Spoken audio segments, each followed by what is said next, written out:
Ini dari kota. Sebab itu istilah Madinah dan Madani itu dari istilah din, asas keyakinan. Dari din itu muncul Madinah. Dari Madinah itu ada sikap Madani yang asasnya juga akar kata itu din. Saya tengok saya. Ya. Dan tamadun. Tamadun dari istilah din. Ya. Din, Madinah, tamadun.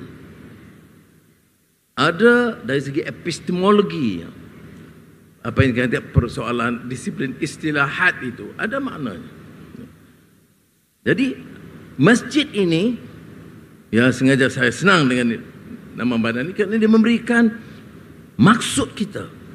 Masjid di tengah kota yang memberikan suatu falsafah tentang pembangunan kita yang berakar pada akidah Islam, yang menetapkan soal nilai dan akhlak yang baik dan berusaha menghimpunkan bukan sahaja umat Islam tetapi merangkul dan menunjukkan kasih sayang kepada manusia di kelilingnya.